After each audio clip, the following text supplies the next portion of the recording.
Hello, this is Leeds Weekly. I'm Anna Mitchell. It's Saturday the 7th of May, and if you're waking up with a hangover, you're not the only one. Councillors across Leeds are suffering the after effects of the people of Leeds having their say in Thursday's local elections. Turnout in the city was predictably poor, as low as 30% in some wards. But for those who did go to the ballot box, it was the Liberal Democrats who took the brunt of voter wrath. And party members are now starting the blame game, with some even calling for Nick Clegg's resignation. Mark O'Brien reports. Well, all morning the votes have been counted here in the town hall. Tellers from all parties watching patiently, and the candidates waiting and hoping. On the back of last night, it's a familiar story here in Leeds.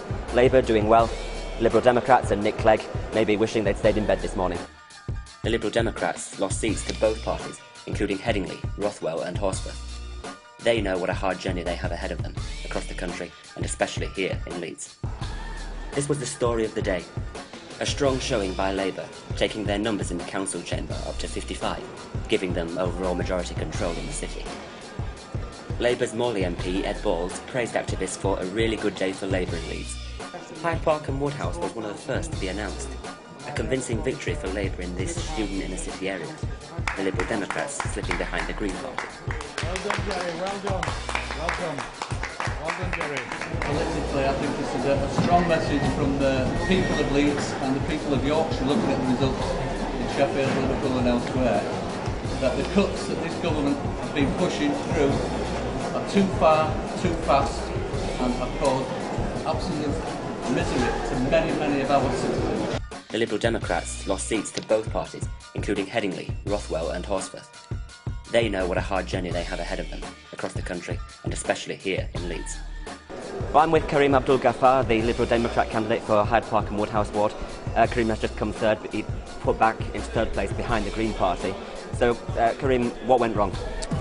I think Nick Clegg. Do you think that there's anything that he can do to improve this? Anything, any way back to the Liberal Democrats? Yeah, maybe resign, I don't know. I don't think Nick Clegg should resign because of a bad set of election results a year into a government. It's obviously a very bad day for us, not just here in Leeds but across the country, particularly in the northern cities where the Labour Party has been very effective at becoming the protest vote against a national government, and we've suffered locally through that. It was in the big northern cities like Leeds where the Lib Dems grew to be a force that was taken seriously. Lib Dem MPs will be watching nervously. Expect to see Nick Clegg and the city's only Liberal Democrat MP Greg Mulholland in town quite soon if they want their party to keep the people's support.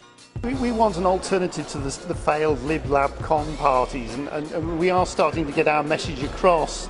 I mean, we have come third in a number of wards where we've stood, so we are building on what we've done before, and we're hoping to improve further in future elections. I think the Liberal Democrats have made a real mess of things because they've gone into coalition with the Tories in Westminster and they're being punished for it. Because I don't think people who normally vote Liberal generally want a Tory government, and that's what they've got. And some of those votes have come our way and some have gone to Labour. It has indeed been a tremendous night. We've won a tremendous victory across many places in Leeds, particularly in Headingley where I was standing. What we found was a great reception on the doorstep, but particularly in Headingley we found a good reception from all sectors of the community. People willing to listen to what we had to say, but also more importantly that we were willing to have a proper conversation with voters, and there really is no substitute for hitting the streets, going round, and it's the simple act of talking to people and asking them for their vote, for their support. That seemed to strike a chord. Well, after the storm of the campaign comes an almost deafening silence. Here in Leeds Town Hall behind me you can see the tables and chairs are being cleared away. The candidates have all either gone to the pub for a celebratory drink or to drown their sorrows. It's been a great day for Labour in Leeds in particular, performing even better here than they have in the rest of the country, taking seats in Tory areas they never expected to do well in. Moortown, Roundy, Morley South. It's a great day for Labour, terrible disappointment for the Liberal Democrats though.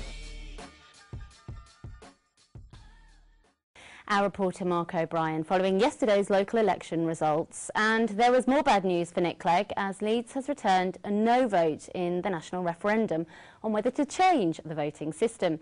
Voters were asked if they wanted to move to a proportional representation system, the alternative vote. Similar results were echoed across the country, dealing a massive blow to Liberal Democrat hopes here in Leeds and nationally. You're watching Leeds Weekly on Leeds TV. To other news now, and Yorkshire's tourism industry has enjoyed a record-breaking April. Official figures released this week suggest more people than ever visited the region. National Trust statistics show that Nostell Priory near Wakefield had almost a quarter more visitors in April than the same month last year. The good weather and bank holidays are thought to be the reason. The annual Leeds Marathon takes place this Sunday. Around 5,000 runners will take part in the 13.1-mile race through the streets of Leeds. Competitors will start on the Hedgerow and cross the finishing line in Millennium Square. The race starts at 9:30 and there's a £500 prize each for the first male and female to win. And Bradford College is tackling a curry crisis. The college says tighter immigration rules have left curry restaurants in the UK struggling to find trained chefs. It says it is plugging the gap with a range of specialist qualifications for homegrown curry chefs. Local curry chefs from the Bradford area will help with the training. To sport now, and Chairman Ken Bates has become the major shareholder of Leeds United to end the uncertainty over who actually owned the Elland Road club. Leeds say they hope the move will end speculation over the mystery of the club's ownership and that it delivers the transparency sought by the football authorities. Last month, the Football Association admitted that it did not know who the ultimate owners of the club were. Leeds Rhinos begin their Cup Challenge this afternoon when they take on the Crusaders at Headingley. The Leeds side have catapulted up to 6th on the back of a 3-game winning run. Crusaders currently sit bottom of Super League 16 with only 3 wins. And 4 members of the Rhinos Academy have been named in the England Academy squad, who will travel to France later this month. Brad Singleton, Jared Stewart, Stevie Ward and Danny Smith have all been named in the squad that will travel to Perpignan between the 30th of May and the 4th of June. And finally, the weekend weather. While it's not looking all that promising, showers today. Sunny spells will still occur, and generally it will be quite warm with a top temperature of 21 degrees. On Sunday, the rain is back. It might be quite heavy in places, but it will clear through the morning. Isolated showers may follow for a time, but most places will become dry with sunny periods developing. Maximum temperature 19 degrees. Hope those runners get round tomorrow before the skies open. And that's all for now. You can get more news and analysis on our politics link on the Leeds TV website. Just go to leedstelevision.co.uk and you can of course follow us on Twitter at Leeds Television. Join me again next week for Leeds Weekly. I'm Anna Mitchell. Goodbye.